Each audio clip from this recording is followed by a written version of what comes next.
అనంతపురం జిల్లా రెడ్డిపల్లి కృషి విజ్ఞాన కేంద్రంలో 43వ శాస్త్రీయ సలహా మండలి సమావేశం జరిగింది.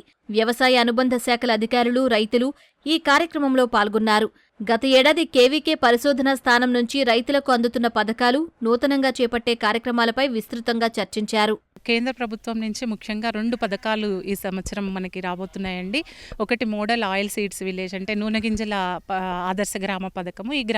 దీనిలో వేరుశెనగలో మనకి 200 హెక్టార్ల విస్తీర్ణంలో మనము గ్రామాన్ని మొత్తాన్ని యూనిట్గా తీసుకుని వేరుశెనగ దిగుబడి పెంచడానికి, తర్వాత తగ్గుతున్న వేరుశెనగ పంట విస్తీర్ణాన్ని పెంచడాన్ని లక్ష్యంగా చేసుకుని మనకి ఇప్పుడు ప్రస్తుతం ఉన్న వెరైటీస్లో హై ఈల్డింగ్ వెరైటీస్, అందులోనూ గడిచిన 5 సంవత్సరాలలో రిలీజ్ అయిన వెరైటీస్ని తీసుకుని రైతుల పొలాల్లో ప్రదర్శన క్షేత్రాలు చేయాలి అనేది ఒకటి వచ్చిందండి.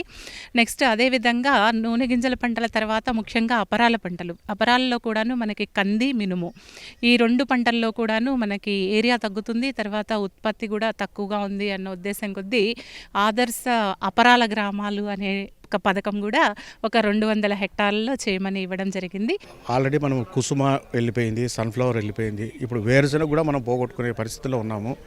నేను రైతాంగానికి ముఖ్యంగా చెప్పడం ఏంటంటే, వేరుశెనగ వేయడం వల్ల మన నేలలు బాగుపడ్డాయి కాకుండా మన ఈ లైవ్ స్టాక్ పశువులకు కూడా అంతో ఎంతో మనకు మేత అనేది దొరుకుతుంది. కాబట్టి వేరుశెనగను నెగ్లెక్ట్ చేయొద్దండి.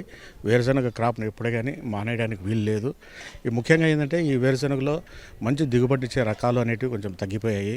సో దాని మీద కూడా మన వ్యవసాయ పరిశోధన స్థానము, తర్వాత ఈ వ్యవసాయ ఆచార్య ఇంజనీరింగ్ అగ్రికల్చర్ యూనివర్సిటీ తరఫున కూడా మేము పరిశోధనలు ముమ్మరం చేస్తున్నాము. రైతులు మన కొత్త పంటలు అయితేనేమి, కొత్త వెరైటీస్ కానీ, కొత్త టెక్నాలజీ కోరుతున్నారనమాట. అలాగే డ్రిప్ కానీ, స్ప్రింక్లర్ కానీ, డ్రిప్లో మన ఫర్టిగేషను, ఇవన్నీ కూడా రైతులు మనకు ఆశించినవే.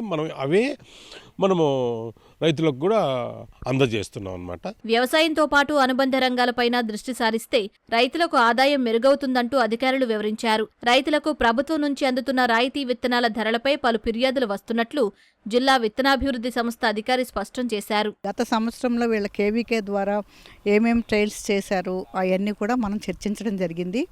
పోయినసారి కొన్ని పథకాలు చూసుకుంటే మేజర్గా వాళ్ళు మనకి క్యాస్టర్ అండి, ఎక్కువగా గ్రౌండ్ నట్ అనేది ఏరియా డిక్రీజ్ అవుతుంది కాబట్టి దానికి క్రాప్ ఆల్టర్నేటివ్ కింద క్యాస్టర్ ప్రమోషన్ మీద డెమాన్స్ట్రేషన్స్ అని టేకప్ చేయడం జరిగింది కేవీకే ద్వారా. రైతుకి ఒక్క వ్యవసాయమే కాకుండా ఇతర అనుబంధ శాఖల ద్వారా కూడా ఇన్కమ్ అనేది జనరేటింగ్ వస్తుందనేది కూడా ఆ రోజు చర్చించడం జరిగింది. ఎప్పుడైతే బ్రీడర్ సీడ్ ద్వారా ప్రొడక్షన్ చేస్తామో మనకు క్వాలిటీ సీడ్ వస్తుంది. కాకపోతే బ్రీడర్ సీడ్ రేట్ ఎక్కువ ఉందని ఫార్మర్స్ ముందుకు రావట్లేదు. 170 రూపాయలు కేజీ ఉంటుంది.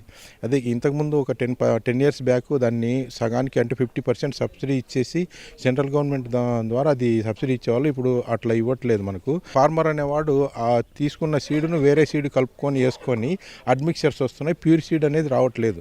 అది మెయిన్గా మనకు క్వాలిటీ రావాలంటే మనకు పక్కా బ్రీడర్ సీడ్ వాడుకుంటే కనుక క్వాలిటీ వస్తుంది. కాబట్టి దయచేసి బ్రీడర్ సీడ్ రేటు తగ్గిస్తే కనుక 50% రేటుకి ఇస్తే ఇంకా సీడ్ ప్రొడక్షన్ చేస్తే మనకు క్వాలిటీ సీడ్ వస్తుందని మా వైపు నుంచి విన్నపం. రాయితీ విత్తన పంపిణీతో నష్టపోతున్నామని, ఈ నేపథ్యంలో సాగు చేసిన రైతు ఖాతాలకు విత్తన రాయితీ బదిలీ చేస్తే మేలని రైతులు అభిప్రాయం వ్యక్తం చేశారు. అలానే జాతీయ గ్రామీణ ఉపాధి పథకంలో 10 ఎకరాల వరకు ఉన్న రైతులను అనుసంధానించాలంటూ కోరుతున్నారు. గత 15 సంవత్సరాల నుంచి వేరుశెనగ సబ్సిడీ ఇవ్వడము, కందులు, మినుములు, శనగలు ఇవన్నీ ఇచ్చి సార్ అవి టెండర్ పిలుస్తారు సార్. ఆ టెండర్ క్వాలిటీ లేకోకుండా మార్కెట్కి వస్తాయి సార్. ఇక్కడ సబ్సిడీ ఇస్తారు. ఇచ్చిన నాణ్యమైన విత్తనాలు రానప్పుడు రైతులు దాదాపు నష్టపోతారు. ఆ నష్టాన్ని 50% కొనకొచ్చుకొని మనం ఒరిజినల్ ఎత్తుంటే 50% నష్టాన్ని తగ్గించుకోవచ్చు. అదే సబ్సిడీలు తీసుకున్నామంటే మొలక శాతం 40 నుంచి 50 ఉంటుంది సార్. రైతు దగ్గర నేను కొన్నాను అనుకో 95 నుంచి 85 వరకు ఉంటుంది సార్. పంట పెట్టిన తర్వాత నువ్వు కొన్నావు కదా, 3 విత్తనాలు కొన్నావు, ఎకరాకు వచ్చి నీకు 1500 లెక్క 4500 నీకు అకౌంట్లోకి వేసినారనుకో, అది బెస్ట్ సార్. ఇంతకుముందు అంత సబ్సిడీ ఇచ్చేవాళ్ళు కదా సార్. మనం విత్తనాలు తయారు చేసుకోవడము, ఎత్తి పెట్టుకోవడము, దాని అంతా కెమికల్ వేసుకొని రూమ్లో పెట్టుకొని ప్యాకింగ్ చేసుకొని ఊజీ మాత్రలు వేసుకొని పెట్టుకునేవాళ్ళు సార్.